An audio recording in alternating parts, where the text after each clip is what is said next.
DMT is the strongest hallucinogen there is. If it's possible to get more loaded than that, I don't want to know about it. And I say so when I'm there. I say, my God, if you can get more loaded than this, keep it away from me.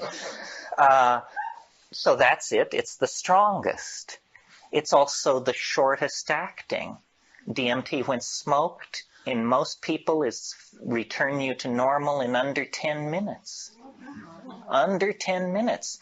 Now, this is interesting because people who think there's nothing to this, who should actually invest the 10 minutes to find out what's, a 10-minute DMT trip is worth 20 years of academic pharmacology, art history, psychology, and all this other malarkey. Because then you just say, okay, I got it.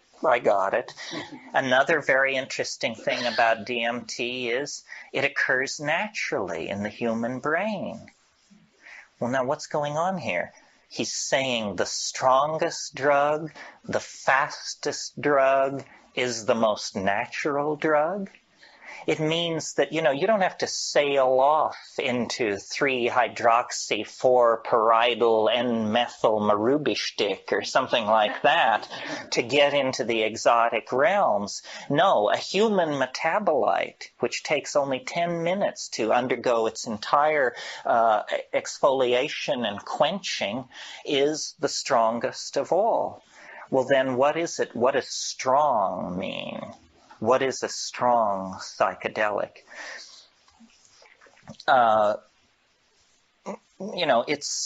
It's highly personal. Every psychedelic trip is. But what happens on DMT for a large number of people, we don't have any statistics, but it is a completely confounding experience.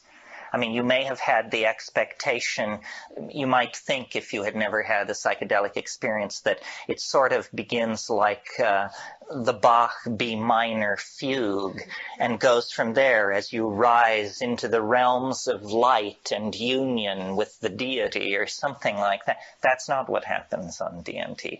What happens on DMT I referred to this morning.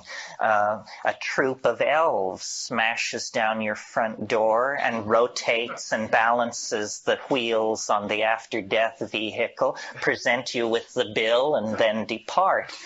And it's completely paradigm shattering. Union with the white light you could handle. An invasion of your apartment by jeweled self-dribbling basketballs from hyperspace that are speaking in demotic Greek is not something that you anticipated and could handle. Sometimes people say, is DMT dangerous? It sounds so crazy. Is it dangerous? The answer is only if you fear death by astonishment.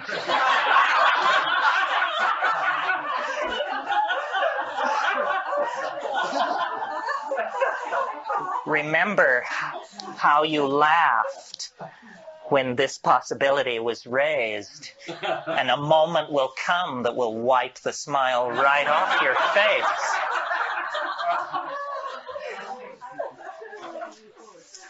And this death by astonishment thing, one thing about it, let me say a little bit more about it. One thing that endears DMT to me is I like to say it doesn't affect your mind. It doesn't seem to affect your mind. In other words, you don't change under the influence of DMT. You don't become a kinder, gentler person. You don't sink into, a line of drool from one corner of your mouth as you sit there twitching. You don't change. What happens is the world is completely replaced. Instantly, 100%, it's all gone.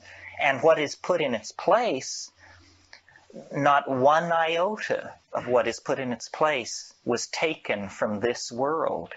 So it's a 100% reality channel switch.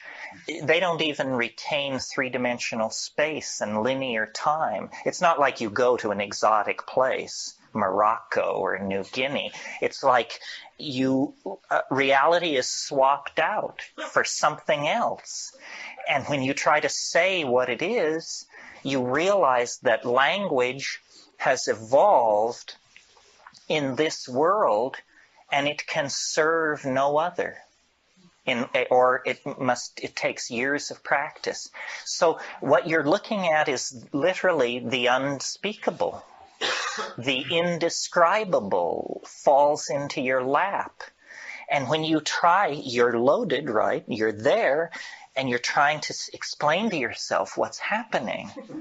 And so this is like you try to pour water over the transdimensional objects in front of you, the water of language, and it just beads up and flows off like water off a duck's back. You cannot say what's there. And I've spent, 25 years fiddling with this. It's become the compass of my inspiration, trying to say what is on the other side of that boundary. Just 2 large tokes away at any given time is this non-Euclidean, non-Newtonian, irrational, un-Englishable place. But it's not smooth and empty and clear. That's not what gives it its indescribability. What gives it its indescribability is its utter weirdness, its alienness, its power to astonish. What happens to me when I smoke DMT is there's a kind of a going toward it. There's a sequela of events which lead to the antechamber of the mystery. I mean, you take a toke, you feel strange. Your whole body feels odd.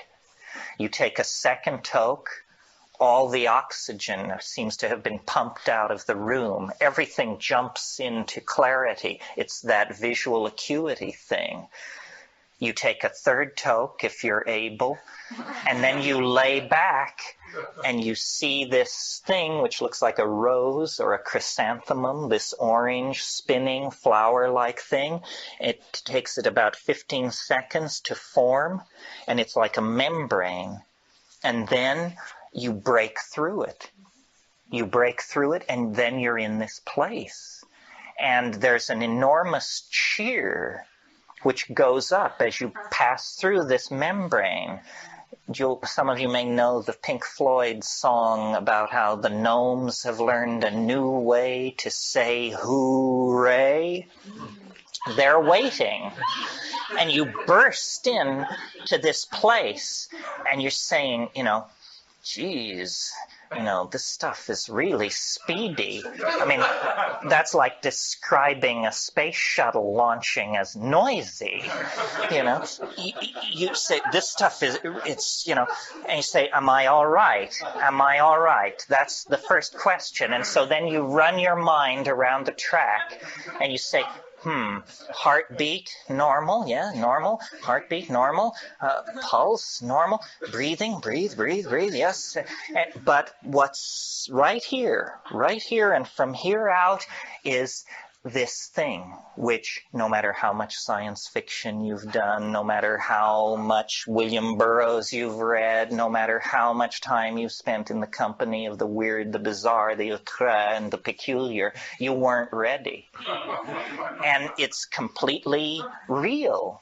It's in a way more real than the contents of ordinary reality, because see how the shadows here are muted and there's a lot of transitional zones from one color to another and so forth. This isn't like that. This is crystalline, clear, solid. You can see the light reflected in the depths of these objects, and everything is very brightly colored and everything is moving very, very rapidly.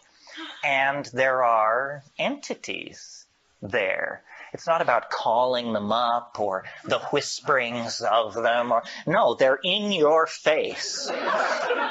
and they're right here, and they're worse than in your face, because what they do is they jump into your chest and then they jump out, and so you're like this. And you have to keep saying, keep breathing, don't freak out, pay attention, and the entities speak to you. And they speak both in English and another way, which we'll get to in a minute. But in English, what they say is, do not give way to wonder. Hang on. Don't just go gaga with disbelief. Pay attention, pay attention. And what they're trying to do is they're trying to show you something. They are very aware of the fleeting nature of this encounter. And they say, don't just spiral off into amazement and start raving about God and all that. Forget that. Pay attention to what we're doing. And then what they're doing is they're dancing around, they're jumping around, they're emerging explicitly out of the background, bounding toward you, jumping into your chest, bounding away, and they make offerings. And they love you. That's the other thing. They say this. They say, we love you. You come so rarely. And, here you are. Welcome, welcome. And then they make these offerings. And the offerings are objects of some sort.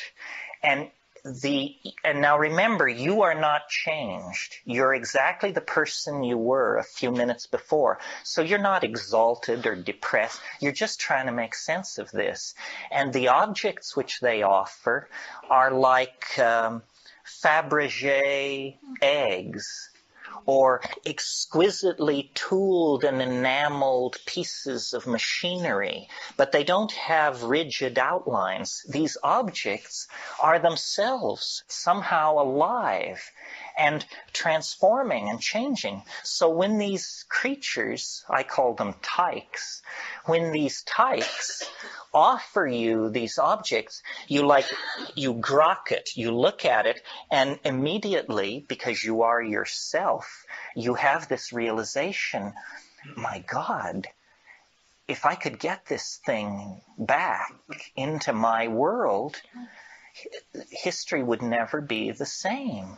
A single one of these objects is somehow, you can tell by looking at it, this would confound my world beyond hope of recovery.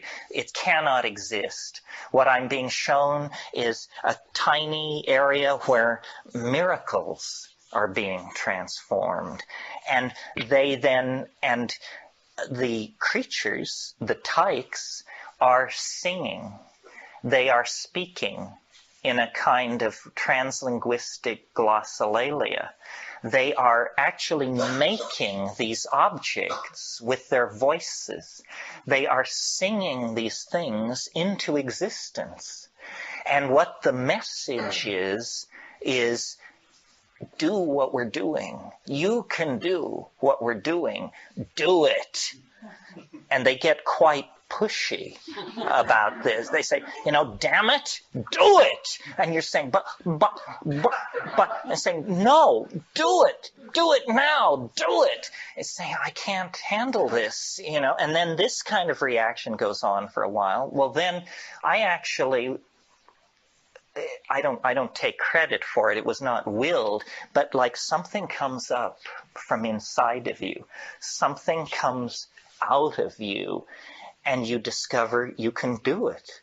That you can use language to condense objects into existence in this space. It's the dream of all magic. But here it is, folks, happening in real time. And then they're just delighted. They just go mad with delight and turn somersaults and turn themselves inside out. And they all jump into your chest at once. And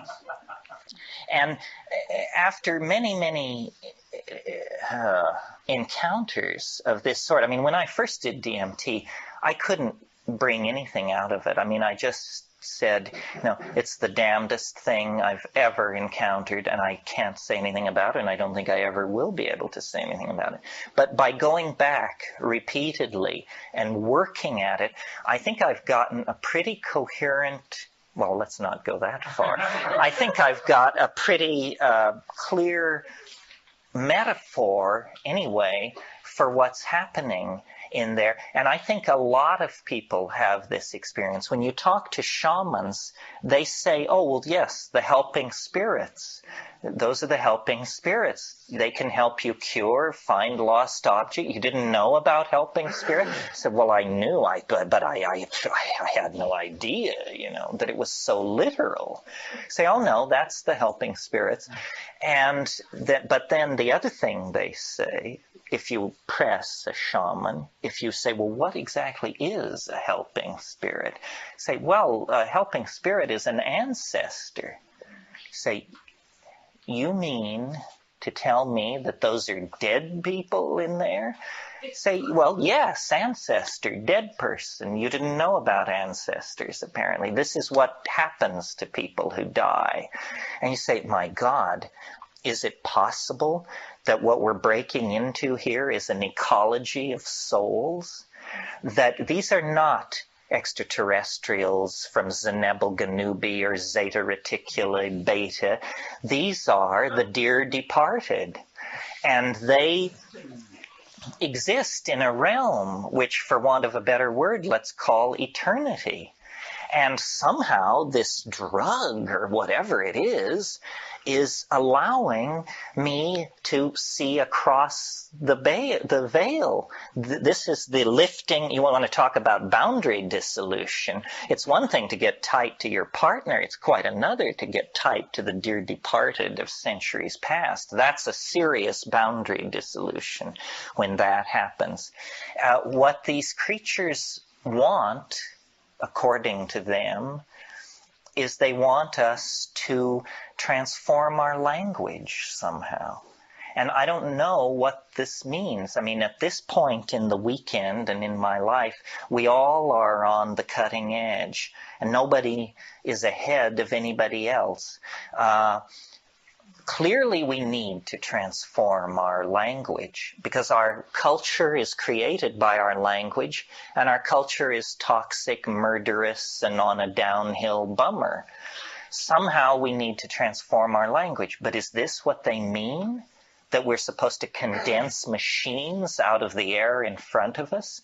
How does this relate to the persistent idea promulgated by Robert Graves and other people that there is a primal language of poetry, that poetry as we know it is a pale, pale thing, and that at some time in the human past people were in command of languages which literally compel belief.